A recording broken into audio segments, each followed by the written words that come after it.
Hi guys, I guess I'm live. Just want you guys to confirm that.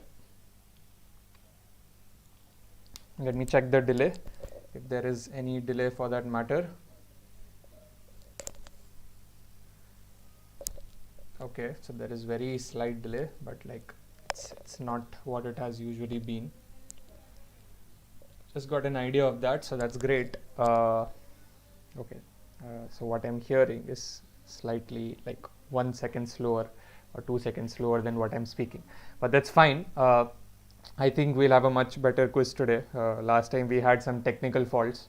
In fact, one of my sockets was blown off because there was the fuse got melted, and my laptop was actually dying out already. So that's the reason why the quiz closed down in the middle. So okay, I believe you guys have a heavy weekend in terms of tests, etc. As it always is in the case of JEE aspirants. Nobody is an exception to that. So awesome. We are here with a topic from maths called geometry. So again, it's a topic from maths, so you might need to solve. You might need to solve some numericals. That's the reason why I would expect some of you who do not have your pen and paper in hand to take like 30 seconds to go and get your pen and paper, so that you're in a position to solve, right? When it comes to physics, most of the questions have been purely theoretical. You just have to think about the concept that you know, right? But here you have to solve as well because it's maths. Some questions will be like that. So yeah, just quickly get your pen and paper so that there's no problem. And in the meanwhile, I'll just make the usual appeal to people who already have their pen and paper and are listening. Please do not take the results of these quizzes to your heart. Every quiz is just meant to teach you stuff, right?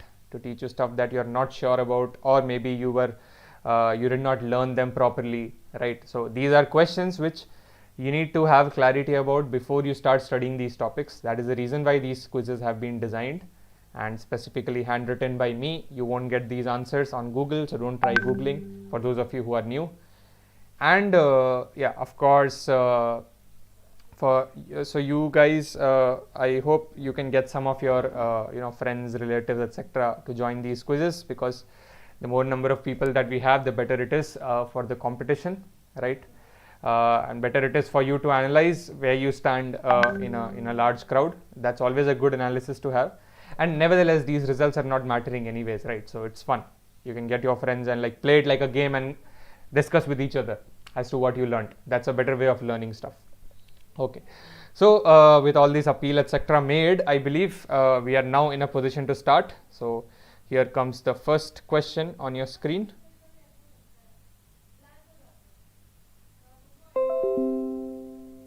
So I hope, I'm not sure if it's up.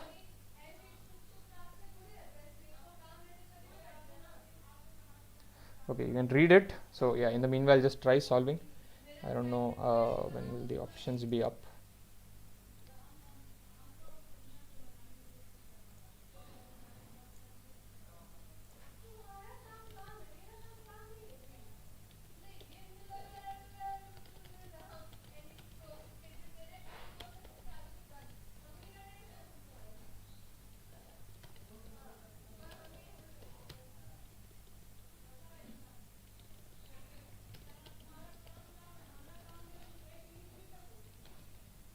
Yeah, I know. Okay, so yeah, the options must be up now, I believe. Nobody was getting the options, Ananya, I think. So yeah, don't worry about that. Again, the options are coming slightly delayed, but that's okay. Which of the following lines passes through the point 2, 3? Purely calculation, right? And a pretty simple question, if I were to give you a hint, you can also verify from the options for such questions if you don't want to actually sit and solve. In fact, in this case, you have to do that. That's the only way to solve it, right? Okay, 83% people, that's good. Oh, again, I was expecting like 100% on this one. So yeah, nevertheless, that's okay. Still, we have a few people who answered this right. Okay, so my PC is hanging again for some reason. Okay, fine. So great. How do you solve this question? So you know, every straight line is just a collection of points. It is a collection of infinite points. So the question was asking you which of the following straight lines has the point 2 comma 3 on it. When I say that which of the following lines passes through 2 comma 3, what I'm asking is which of these lines have the point 2 comma 3.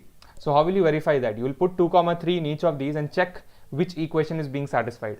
In fact, if there were more than one option satisfying, you would have to go for both, right? So clearly in this case only option C is verifying that. So like you put x equal to 2 and y equal to 3, only third equation option C will get validated. That's the reason why that is the answer. So I think this was a pretty simple one. And yeah, next question on your screen now. Okay, is the next question. Okay, I'm sorry, I guess the PPT does not have that question. I forgot to just, I made a mistake in the PPT. Forget about the PPT, read what's displayed on your screen, right? Options in the PPT are still fine, but the question, I think I didn't write it properly.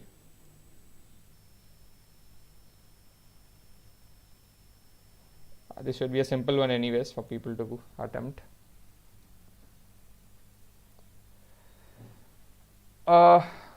Okay, I think the answer was not fed properly in this question. So the answer to the question is m is the slope and c is the intercept, right?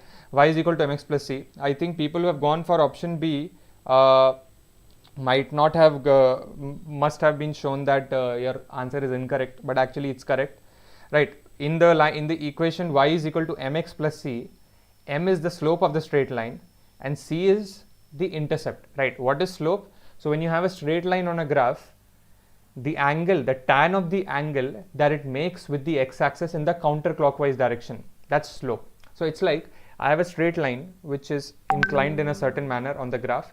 If I pick my x-axis and I rotate my x-axis in the counterclockwise direction, okay?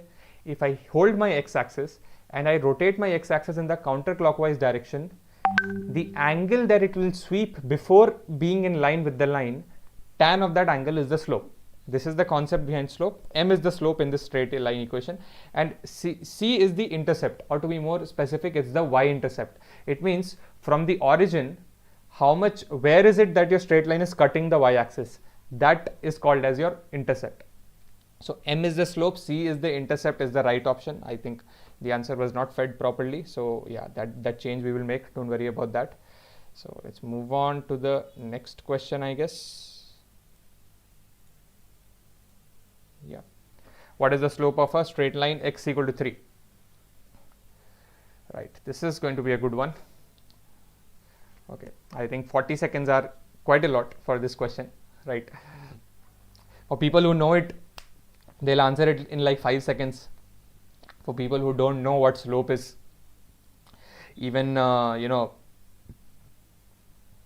40 seconds, 1 minute also is going to be a lot. So just a pretty simple question. I think I hope to get more than an 80% on this. Oh, I guess my video is frozen. I just got to know about that. I'll just make sure I'll fix it.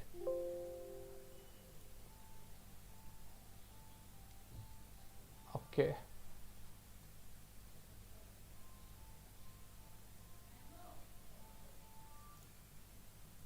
Yeah, I hope that's fixed. I'm back again. Okay. Oh, that's surprising. Very few people have told that option C is right. People have gone for 0. Okay. Just imagine how x equal to 3 is. Why did you guys go for 0? How is x equal to 3? X equal to 3 means a straight line where every point's x coordinate is 3. So when you start plotting such a line, this line will be vertical in nature, right? X equal to 3. every x, the point, only the height of the point will change. The distance from the y-axis will remain the same. That is what x equal to 3 means, right? Every x coordinate is 3. So when you plot the straight line, it will be a vertical line. It will make a 90 degree with the x-axis.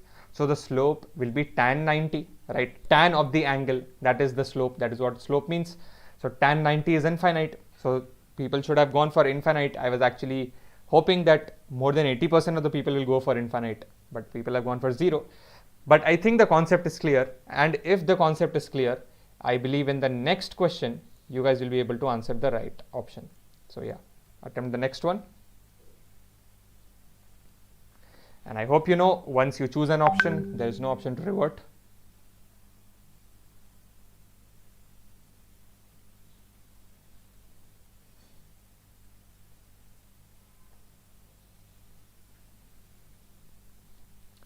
Just think about the explanation that I gave you just a while back, right?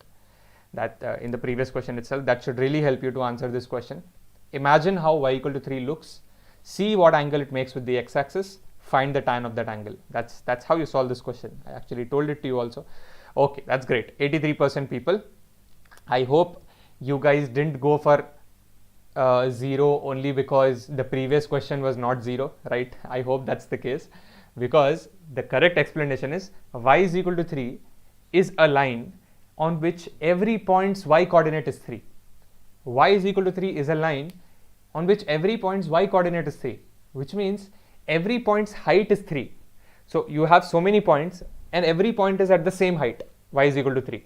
So when you plot such a line, it will be a flat line, right? This flat line makes an angle 0 with the x-axis because it is actually parallel to x-axis, right? So it does not make any angle. There is no inclination with x-axis. So 0 is the angle that it makes with the x-axis. Tan 0 is 0. That's why the slope is 0. And I don't know why still people have gone for option C. There are like 17% of the people. Still fine. You guys will learn. Don't worry. Let's move on to the next question. Okay. How many points of intersection can a circle and a line have? Think about this. Imagine line, imagine a circle, imagine these shapes.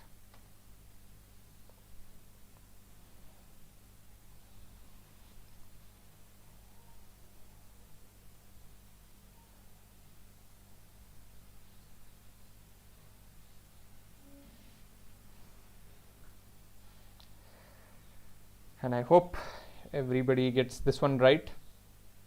This is pretty simple to imagine, but these concepts that you have clarity about are going to actually help you.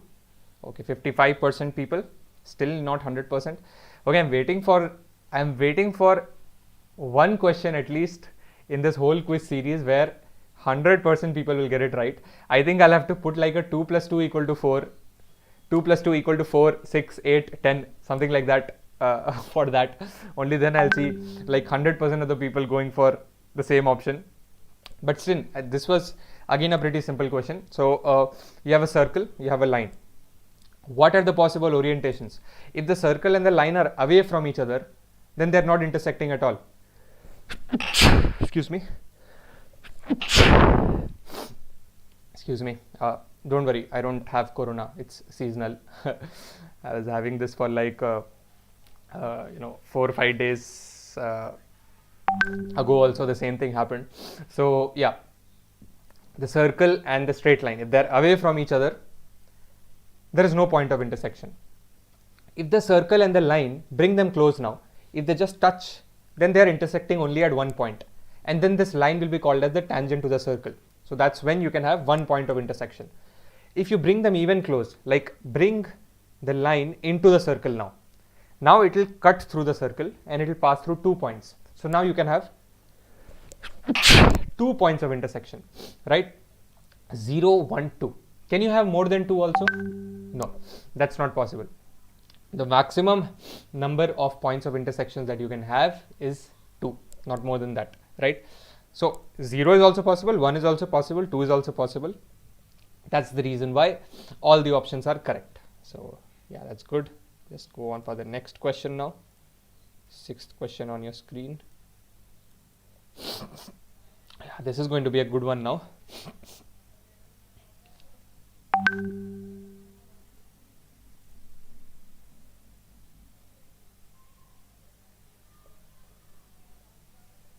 think about this.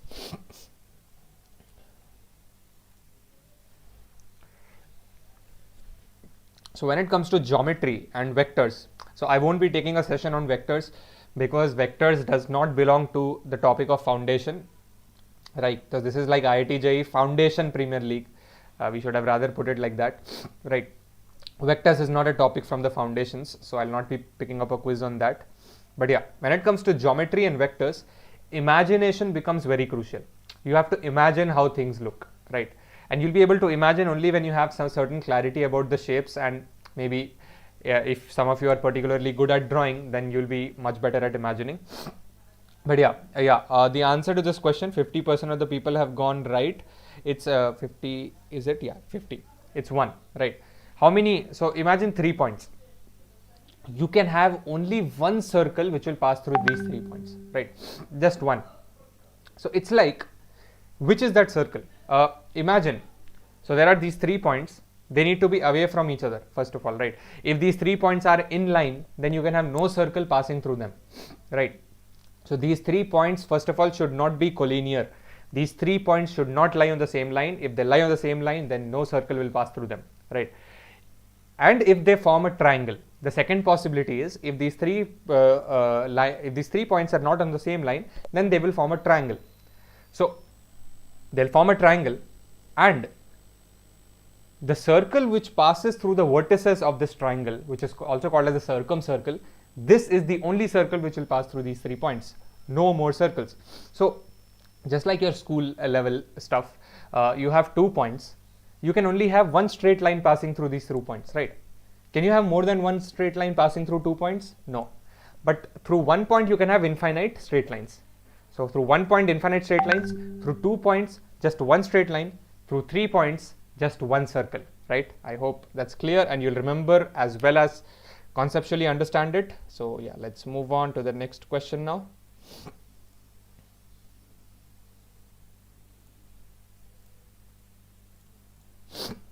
What shape does the quadratic equation ax square plus bx plus c take in coordinate geometry? Oh, well, this is for those of you who attended the algebra section, right?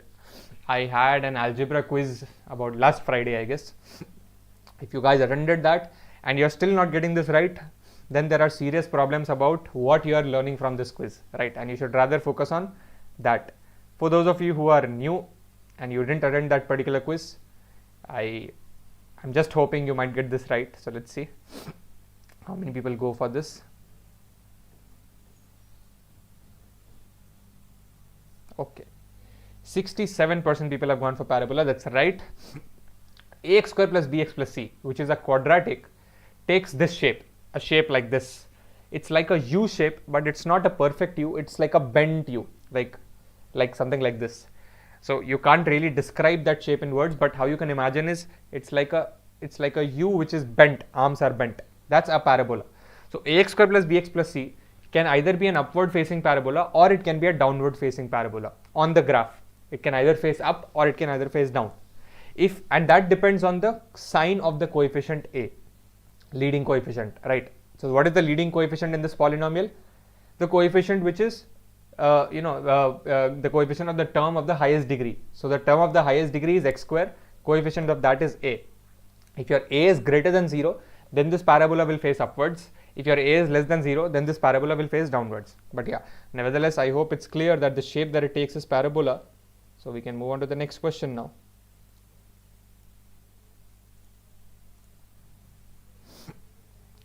To which of the following shapes does a papaya most closely resemble when placed horizontally? Oh, just to see if you guys know about all these 4 shapes or not. I've just for that one reason I've put this question. Some people must be thinking such a silly question this is, right? But not everybody, I assume that not everybody knows what these 4 shapes look like. So that's the reason why I put this. So a papaya, right? You guys know what a papaya is. Place it horizontally and imagine which shape does it resemble, right? I hope. See, I told you not everybody knows these shapes. Otherwise we would have had like 100% people answering this. It is an ellipse, right? So an ellipse is like an oval, right? Like an oval. So a papaya is mostly like an oval, correct? It's not a perfect circle, right? So you know what a circle is. It's not something like this parabola up down, right? So I don't know why people have gone for parabola. Hyperbola is this shape, is this something like this, right? So one curve from here, one curve from here. Either it can be like this, or it can be one curve up, one curve down together. So hyperbola is always like a set of curves. It's like a pair, right? So obviously your papaya is not that. Papaya most closely resembles to an ellipse, which is like an oval, right? So yeah, that's about it. Let's move on to the next question. How many straight lines can pass through the point 4, 5? Okay. Think about where 4, 5 is on the graph, right? Is that like a special position?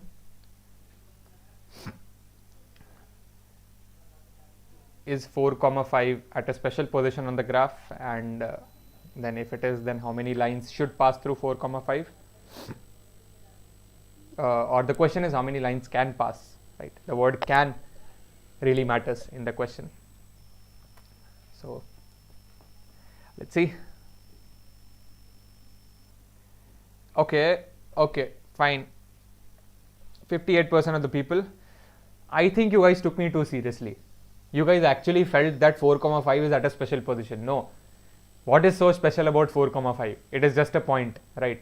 Just like every other point on the graph, 4, 5 is also a point.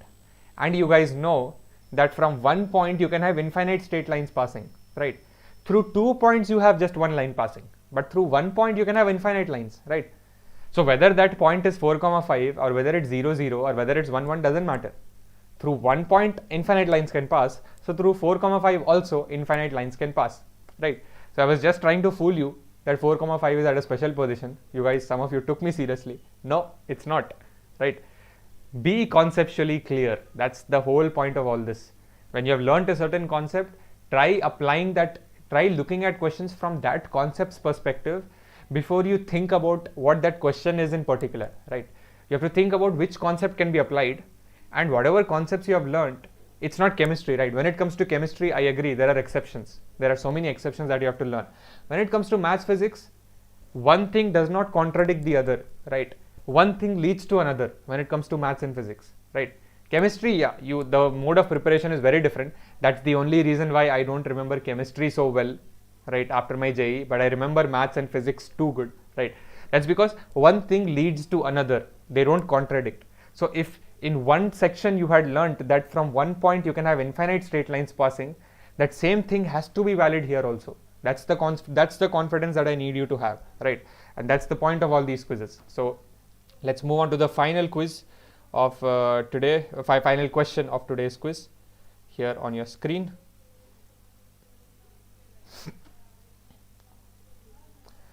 Which of the following is the correct term for a straight line which touches a given curve only in 1 point? Well, I think I told the answer to this question also in one of the previous questions. So again, a test of how many people are paying attention to me properly.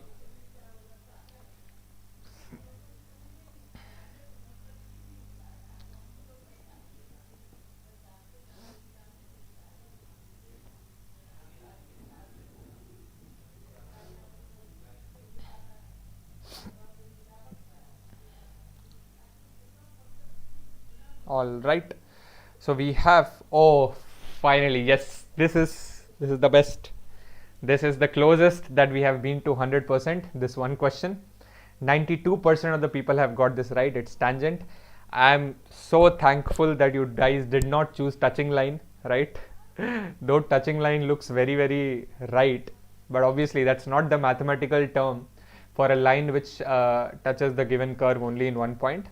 And normal, well, when you think of normal, you don't use the word touches, right? You use the word intersects. So first of all, normal need not intersect a curve only in 1 point, right? Okay, imagine you have a parabola like this. So parabola starts from up and then takes a curve down again. From here, like on a point on the top, if I draw a normal, that normal will intersect the curve at that one point, but it will pass through the curve again, right? So the same line is passing through 2 points, but it is normal at one point but not normal at another. Can you see here? Parabola is like this, right? You have a straight line passing through the parabola. That straight line could be a normal at the first point of intersection, but at the second point it need not be the normal. Normal means a line which is perpendicular to the tangent. That's all at that point. If you have a point on a curve, draw a tangent to the curve at that point, draw a line which is perpendicular to the tangent passing through the same point, and that becomes your normal. So one straight line can be a normal at one point on the curve, and it is also possible for that line to not be the normal at the same time for the other point of intersection. So it can intersect in more than one points also, but when it comes to tangent, you don't even use the word intersects. You use the word it touches the curve only in one point. This is like the conceptual clarity that you need to have. So I hope people who have gone for option B, normal, you guys next time when you see something like this, you will stick to tangent. So I hope the difference between tangent and normal is also clear. So with this, we are done for today. I hope you guys had fun, and yeah, see you guys again next time. Maybe we might have a quiz at night today, right? So if we have a quiz at night today, do join in. In case we don't, then next week you guys will be informed whenever the quiz is, right? It'll be on chemistry, right? So yeah, I keep joining, keep attempting these quizzes, no matter how many options you get right or wrong, doesn't matter. Every quiz has to be attempted. That's the whole point, because as you can see, you are clearly learning something from every question. That's the point of all this. And yeah, do ask your friends, your relatives, whoever is preparing for JEE right now to join in. They will learn, and you will also have fun playing this whole thing with them. It's like a game, as I told you. So yeah, see you guys again, and hope you guys had fun. Thanks a lot.